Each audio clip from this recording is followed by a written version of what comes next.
In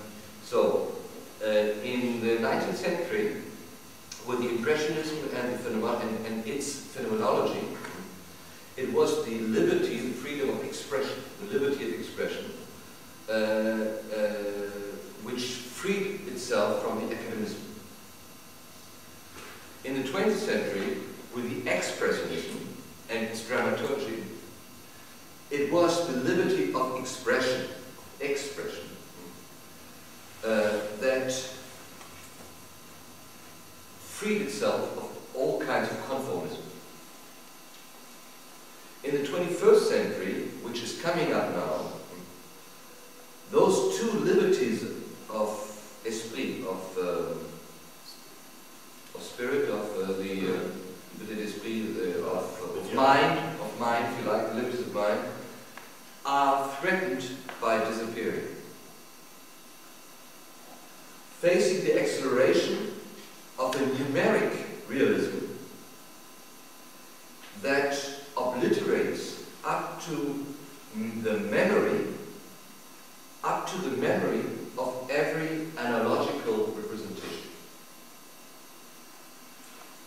Facing this, the Mack of Vienna could well become, in little time, if not the conservatory of the improbable, if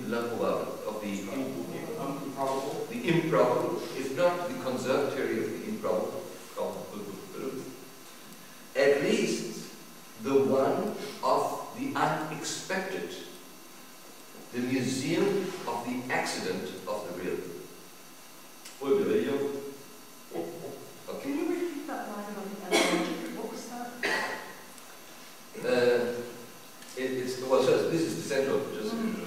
It's in the 21st century, which is coming up. Those two liberties of mind, so impressionism and expressionism, freeing, are threatened by disappearing. Facing the acceleration of a numeric realism, numeric or digital realism, that is abolishing up to even the memory of any analogical representation. Je peux confirmer plus précisément ce que je dis là. Le transfert, le mot transfert est très important. Le transfert de l'analogique au numérologique, je préfère d'ailleurs dire numérologique que numérique. Je rappelle que la numérologie est une religion très importante.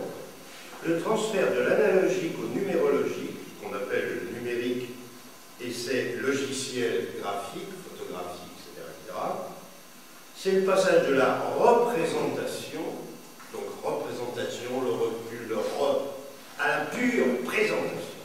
C'est le temps réel.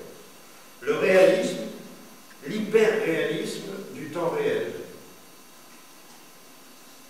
L'hyperréalisme américain, d'ailleurs, a anticipé picturalement cette situation que j'ai appelée téléobjective. L'hyperréalisme américain a été, et Baudrillard l'aimait beaucoup, a été introductif de l'hyperréalité de l'accélération dont on a parlé hier.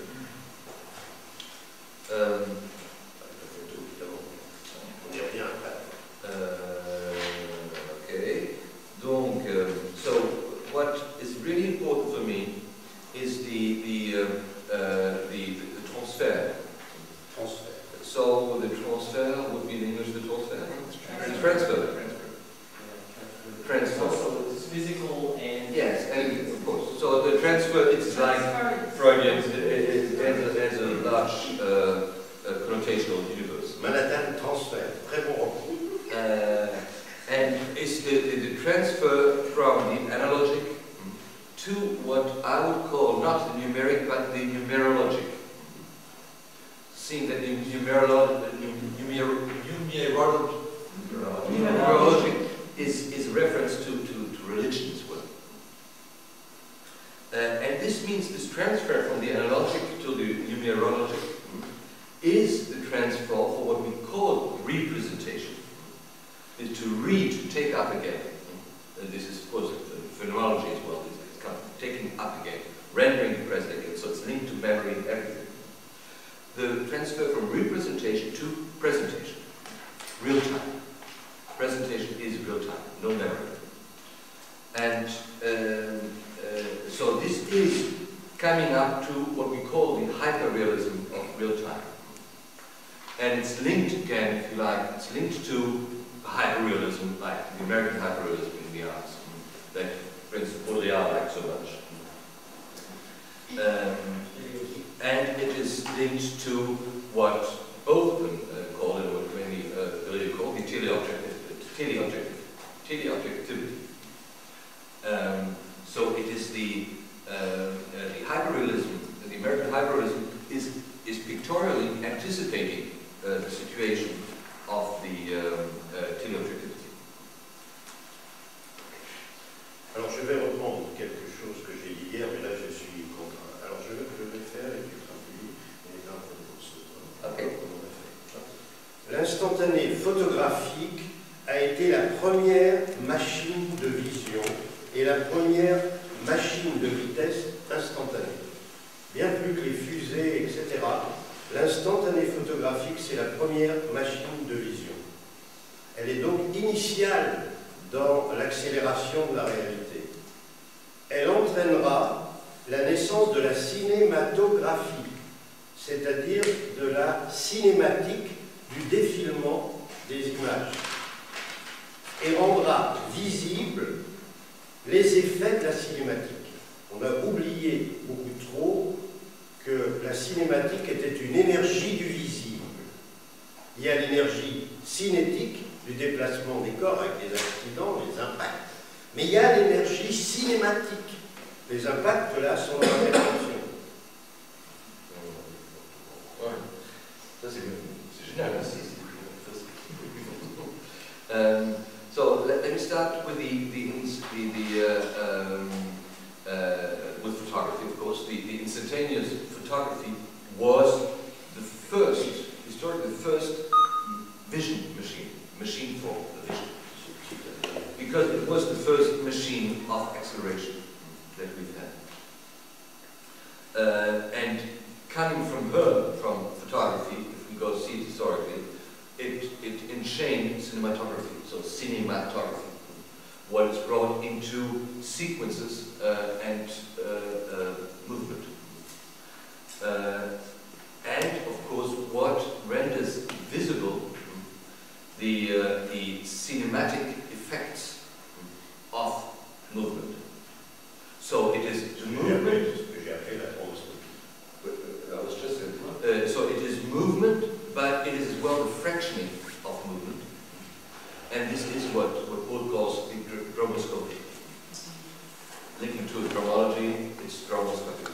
So it's like he made reference very clearly to the stroboscopy and the Gestalt theory in the 19th century of Leonard. En ce sens, la chambre d'enregistrement, la caméra, est plus importante que la machine de vitesse, la locomotive, qui va révolutionner les transports. Avec le télégraphe, elle va, quant à elle, la photographie, révolutionner la transmission et aboutir à la télévision et aussi à la télésurveillance en temps réel. So it's so with this photography, this charm of inscription of recording, of course, the charm of recording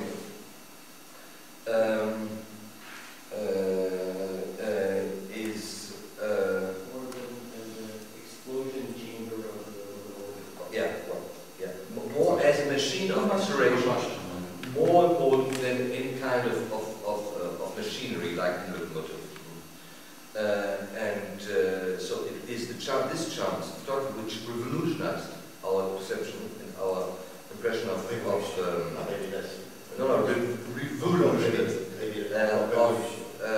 transport. And with telegraphy, telegraphy is going to make a revolution of the transmission and of what is recorded, of course. And this is what will become the television, the television. And coming up to the telesurveillance, in no time. Like this.